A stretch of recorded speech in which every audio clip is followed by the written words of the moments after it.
Assalamualaikum warahmatullahi wabarakatuh.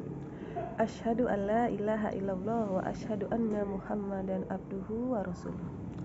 Alhamdulillahi rabbil alamin, wassalatu wassalamu ala asrofil anbiya'i wal mursalin wa ala alihi wa sahbihi ajmain, amma ba'du.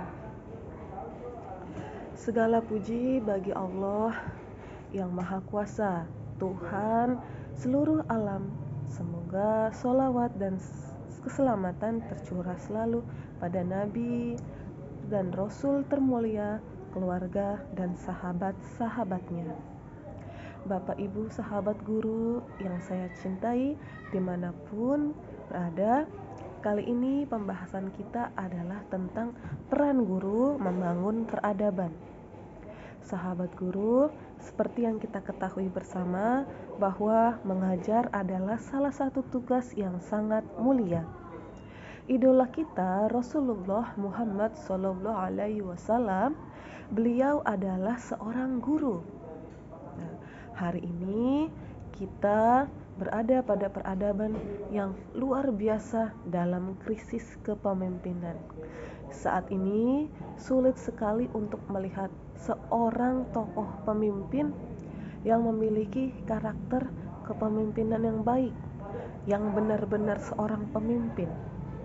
Saat ini banyak pemimpin yang tidak bisa menjalankan kepemimpinannya, bahkan termasuk dalam pemimpin yang buruk.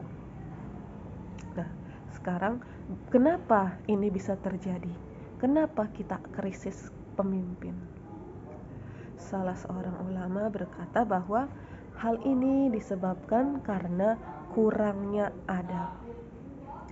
Hilangnya adab pada kaum muslimin disebabkan oleh keburukan umat Islam zaman ini. Bukan karena kemiskinan atau hal lain, tetapi keburukan umat Islam zaman ini adalah karena hilangnya adab. Pekerjaan rutin kita dan kegiatan kita sehari-hari membuat kita hidup seperti hewan. Seperti yang Buya Hamka pernah katakan bahwa jika kita hidup hanya untuk mencari makan, apa bedanya kita dengan babi? Masya Allah. Dan apabila kita hidup hanya untuk bersenang-senang, apa bedanya kita dengan monyet? Bapak Ibu, hidup kita itu seharusnya bagaimana cara kita menjadi diri sendiri dan peran kita sebagai guru dalam membangun peradaban. Salah satu penyebab umat Islam saat ini mengalami kemiskinan dalam adab adalah kebingungan dalam ilmu. Islam sejak masa Rasulullah dalam peradaban, tapi tidak pada saat ini. Pada saat Rasulullah, umat Islam unggul dalam peradaban, tapi tidak pada saat ini. Saat ini kita kehilangan tokoh-tokoh untuk dalam peradaban. Bapak Ibu yang saya hormati, saat ini banyak dari kita yang hanya berorientasi untuk materi. Misalnya kita bersekolah sampai lulus dan perguruan tinggi, kemudian bekerja dan mengharapkan dari materi dari pekerjaan kita. Hal tersebut tidaklah salah, hanya saja tidak sebanding dengan apa yang harusnya kita dapatkan. Kita sudah lelah belajar, bersekolah, dan bekerja keras.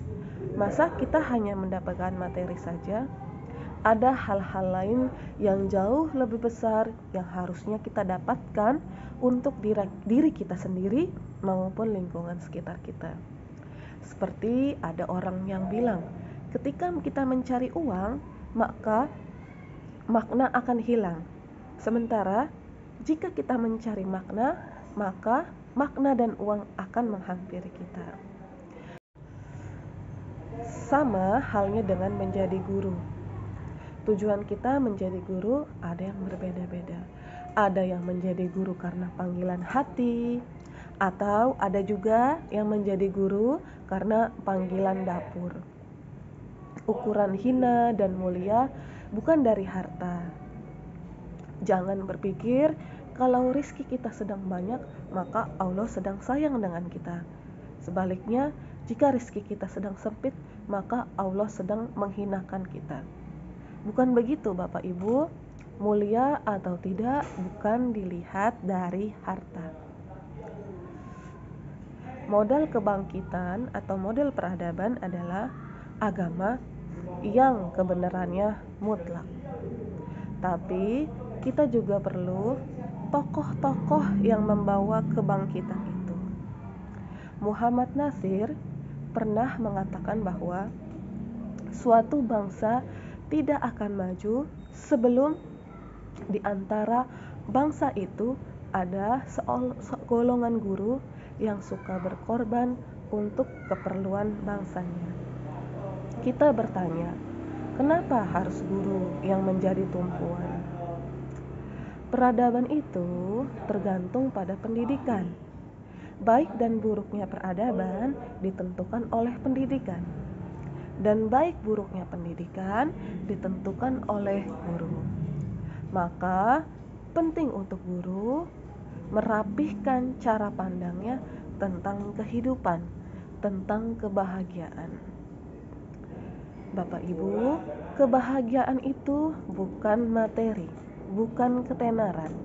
Kebahagiaan itu adalah apabila kita dapat menjalankan apa yang menjadi keyakinan kita sekarang. Sekarang kita yakin tidak jika menjadi guru ini adalah panggilan hati kita? Apakah hati kita ini merasa bahagia dengan tugas kita sebagai guru? Bapak Ibu, peradaban itu diukur bukan dari banyaknya ijazah, sarjana, dan seterusnya, tetapi dari banyaknya karya dan peran. Makin banyak karya, makin banyak peran, maka makin baguslah peradaban. Selama berabad-abad, pendidikan Islam melahirkan orang-orang yang memiliki peran-peran yang luar biasa. Seperti tadi saya katakan, solusinya adalah pendidikan. Di Indonesia kita punya Bapak Muhammad Nasir. Beliau ini sudah menjadi sekretaris DPJ Jong Islamic Bond di Padang pada usia 13 tahun. Dan pada usia 14 tahun beliau menjadi ketua Jong Islamic Bond di Padang. Para pemuda di masa lalu memiliki peran peradaban, walaupun usianya masih belasan tahun. Tapi sekarang tidak. Karena apa? Karena pendidikan kita tidak menyiapkan anak-anak untuk mandiri. Anak-anak kita usia 20, 25 masih menumpang dengan orang tua. Berbeda dengan generasi lampau yang sudah dididik mandiri sejak belia. Rasulullah SAW sendiri ikut berdagang pada usia belasan. Kemudian sudah punya bisnis pada usia 16-17 tahun.